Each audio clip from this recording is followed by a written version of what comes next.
Друзья, здравствуйте! С вами Юлия Валимерец, и вы на канале Института гипноза и психологии.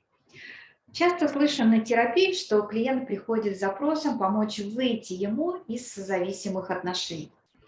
И, конечно, у меня сразу возникает вопрос, а с чего вы решили, что вы находитесь в созависимых отношениях? Ну, я там читала форумы, мне там друг, подруга сказали, да, или я прочитала какую-то книгу и так далее. И действительно, так много сейчас говорят о созависимых отношениях и под разным соусом все это подают, что и впрямь, наслушавшись, начитавшись, начинает казаться, что ты сидишь в созависимых отношениях.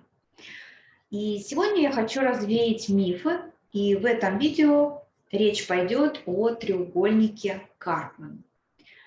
Почему о нем? Да потому что именно в созависимых отношениях люди находятся в треугольнике.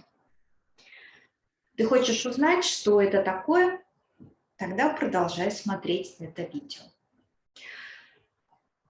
Далее речь пойдет именно о треугольнике Карпмана.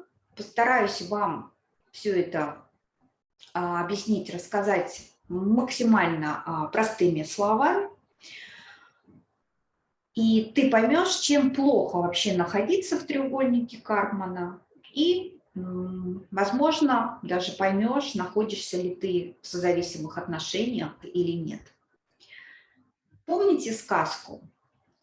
Бедная принцесса сидит в башне, которую охраняет дракон. Принцесса ждет принца, который придет и спасет ее.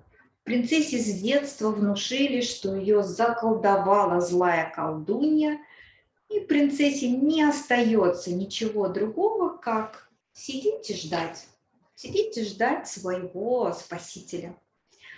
Вот так примерно выглядит треугольник Карпмана. Участники треугольника – это жертва, преследователь или агрессор, еще называют, и спасатель.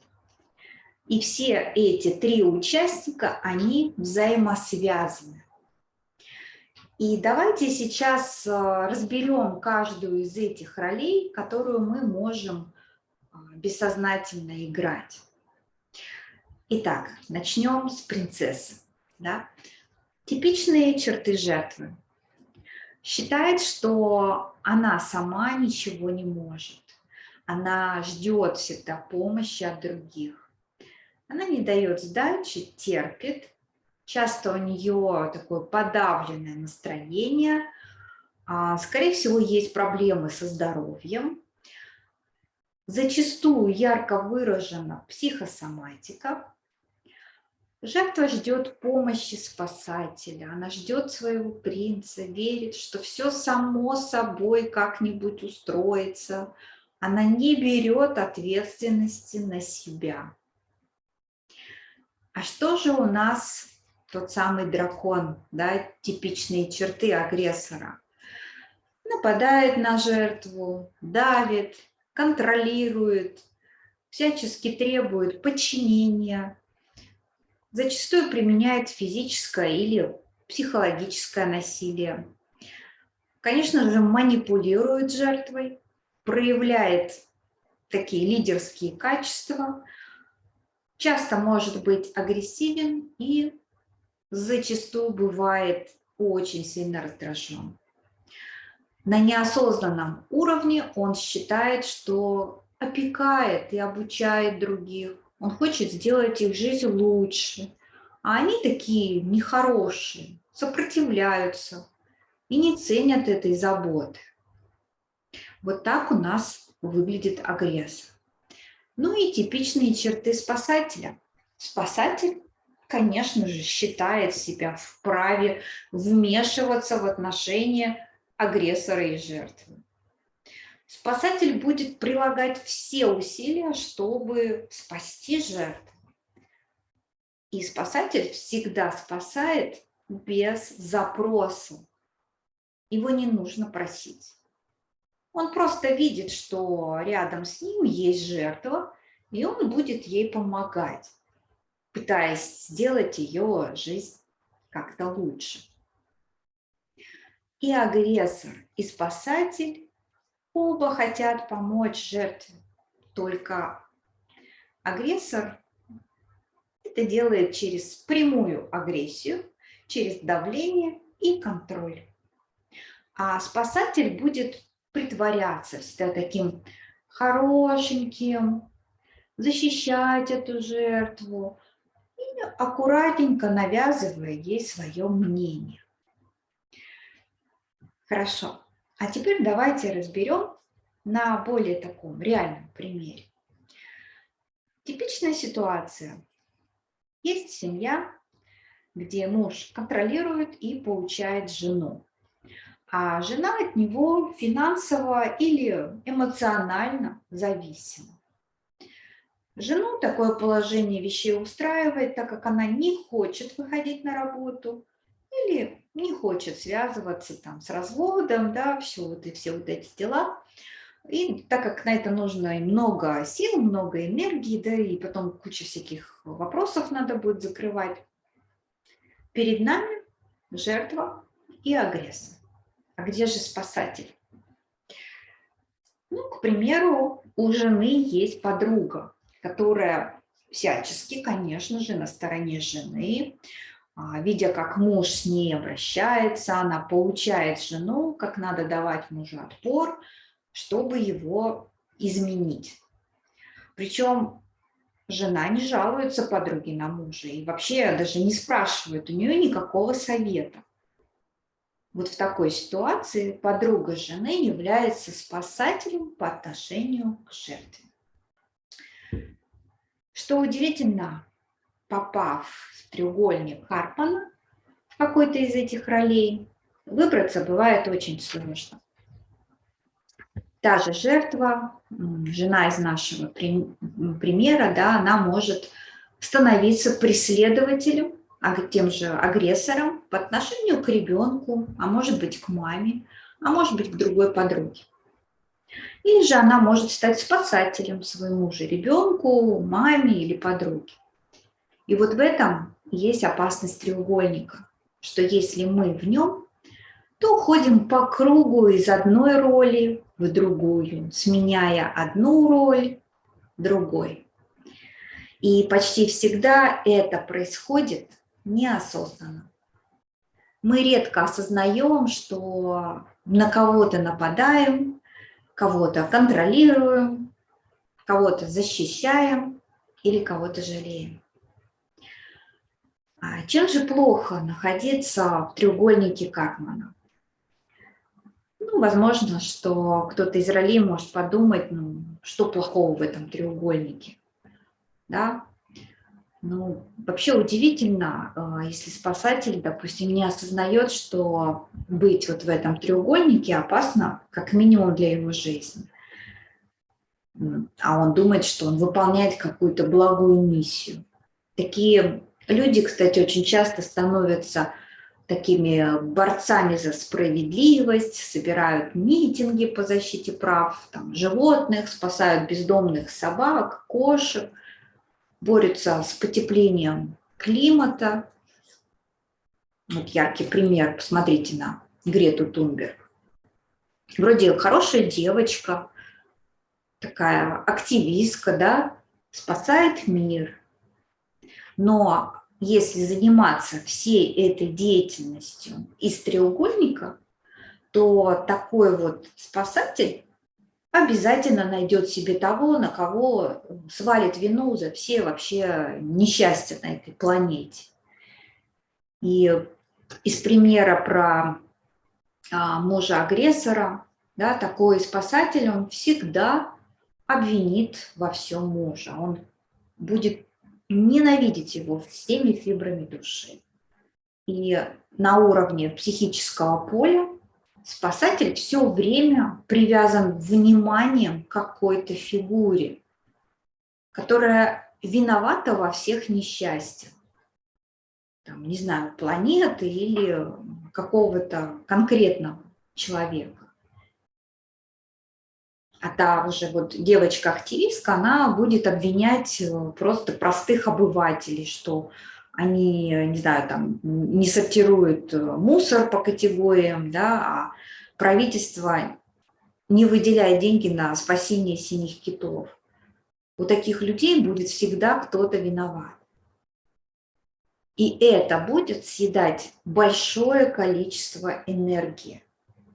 И вместо того, чтобы заниматься своей жизнью, да, наладить быт, наладить семейные отношения, может быть, наладить свое устойчивое финансовое положение, здоровье, в конце концов, эти люди живут не своей жизнью.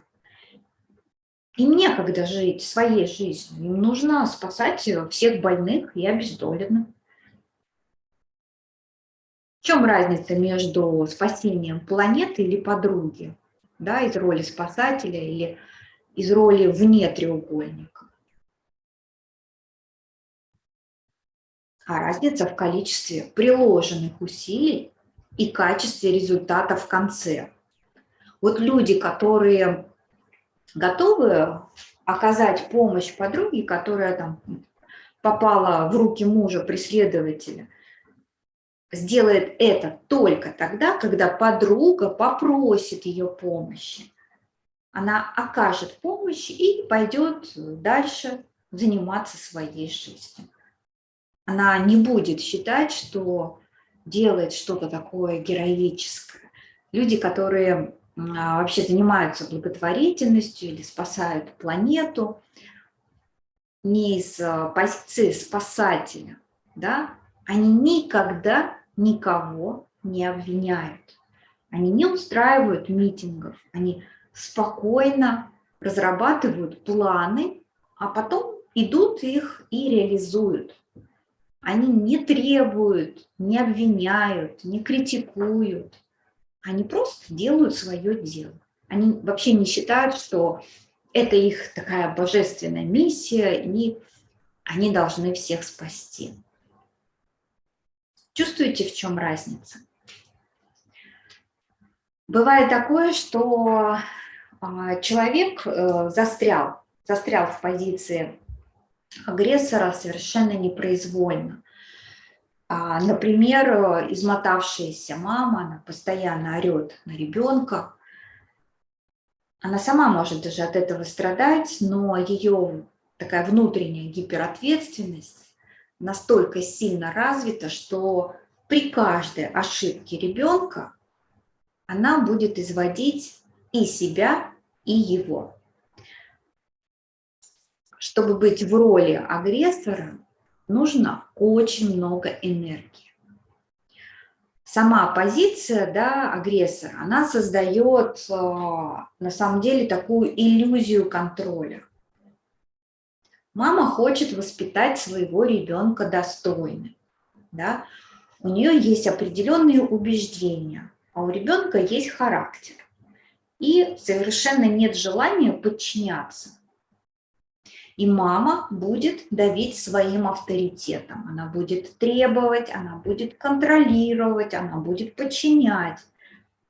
И со временем будет требоваться все больше и больше сил на это. И такой человек постоянно находится в сильнейшем напряжении. А если человек сидит в роли жертвы, то он тоже не живет своей жизнью. Почему? Да потому что ответственность за свою жизнь он не взял. Сначала за него, за нее решали все родители, да, вот авторитетная мама из примера выше, а потом на нее давит муж, там, начальник, подруга. У жертвы можно ездить на шее, можно подчинить себе, можно сделать удобной. У жертвы редко вообще бывают свои желания. А если у нее даже есть там мечты, то этому человеку кажется, что они никогда не исполнимы. Жертва привыкла ныть и быть такой вот обузой для окружающих. Нормальные люди, да, вот, которые вне треугольника Карпмана, они не будут общаться с жертвой, они будут ее избегать, потому что с жертвой им неинтересно. С жертвой с удовольствием будет общаться спасатель, да, выслушивать ее нытье, и агрессор. Поэтому вот эти треугольники, они очень так быстренько складываются. Так как же определить, что вы находитесь в треугольнике? На самом деле есть очень простая техника, которая моментально определяет, находитесь вы в треугольнике Карпмана или нет. Если вы испытываете тревожность, вину, стыд, раздражительность, агрессию, злобу, жалость, если вы жалуетесь, обвиняете правительство, погоду, начальство, то вы в треугольнике.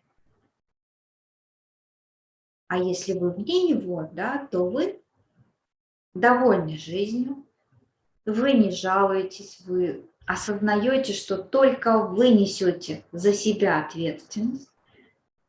Вы понимаете, что вы не дерево, которое посадили где-то, и оно там укоренилось, а вы живой человек с ногами, с руками, с головой, да, то вы можете жить там, где вам вообще хочется.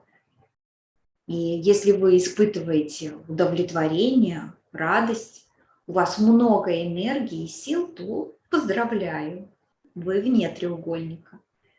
Вне треугольника происходит совершенно иная жизнь, происходит другая реальность. Потому что вне треугольника ваша жизнь принадлежит только вам.